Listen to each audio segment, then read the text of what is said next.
Uyu munsi ngiye kubigisha ukuntu mwakira YouTube channel mukoresheje telefone yanyu n'ukuntu mwakora mukaba monetize mu buryo bworoshye.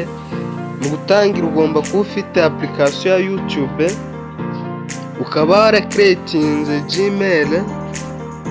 Ukimara gucreatinga adresse Gmail nukuja kuri YouTube urasanga page d'accueil imeze guca nta kintu kiriho, hanyuma ugakora kuri kano kantu kameze nk'ibike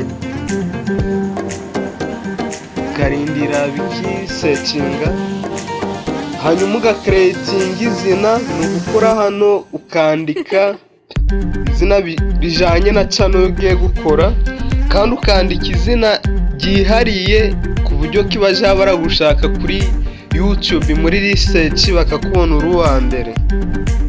Par exemple nkanje ndapfa kwandika kubera ko yino ni channel ntazakoresha doni yo kubereka ukuntu mwakora muri gucreatinga channel kuri YouTube.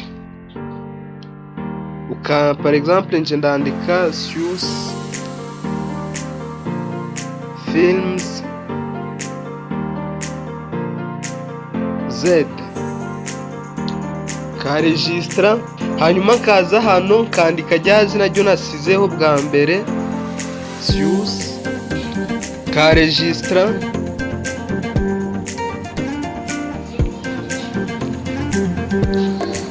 hano mburangije gucrea channel, ariko hano ntuburangije byose. Igikurikira ni ugushaka photo de profile, ifoto uzashiraho yihariye tunayo. Washiraho logo cyangwa ugashiraho foto yawe, ni ibintu bisanzwe guco gusa tu. Ugashiraho foto ukayakadra neza, ukaba wayizamura cyangwa wayimanura, ukayishiramo neza, ukayishiraho, ukarindira kugirijeho. Ya foto de profile yawe imaze kuhagera, ugashaka na banniere, donc igifoto kirekire gitambitse cyo baja barabona mu gihe bageze kuri channel yawe, nacyo ukagishiraho.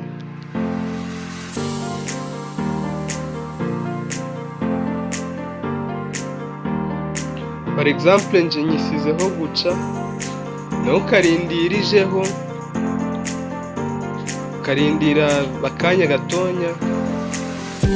Waba umaze kwishiraho, waba urangije gukora ibyo byose, hano guca ufite channel ya YouTube yuzuye neza, ukaba watangira gupostinga video, ugashakisha aba subscriber mu buryo bukoroheye.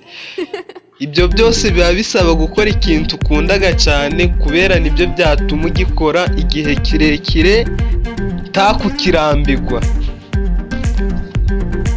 Iyo ugiye gucreatinga video ukora kuri kano kantuza kameze nk'umusaraba video, ukareba video rapostinga, akaba ariyo ushiraho, ugakora hano kuri suiva, ugashaka cover iyo ushaka.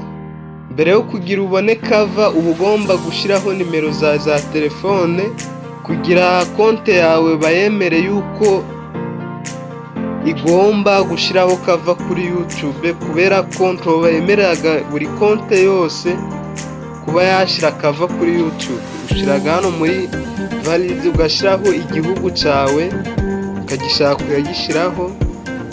Warangiza ugakora ibintu byose baragusaba, bagutumiraga code ukayishiramo, maze ukaba ubonye uburenganzira bwo gushira cover kuri video zawe. Hanyuma ukandika titre ijanye ni video ugiye gukora, ukandika titre yatuma umuntu akora kuri video yawe, ugashiraho na description yo wakoze witonze, ugashiramo amagambo menshi abantu bashakisha, hanyuma ugapostinga. Upostinga ni hano guca, hanyuma ukemeza nimba video yawe itaviolatinga amategeko gajanye n'abana, nimba ari y'abantu bakuru ugakora munsi, nimba ari y'abantu b'abana batonya ugashira hano hejuru, hanyuma ugashiramo gupostinga. videwo ukaba urayipostinze, videwo ya mbere itari ikuzamura, uba ugomba gukora videwo nyinshi kugeza igihe uzaboneramo videwo izakuzamura. Hari igihe wakora videwo 10 nta musaruro uri kubona, ariko videwo ya 11 akaba ariyo videwo ikuzamura. Nimba wakunze n'iyi videwo, kora subscribe kuri iyi channel, unasharinge ino videwo, unashireho like, biratunezeza cyane. Donc ukore byose biradushimisha.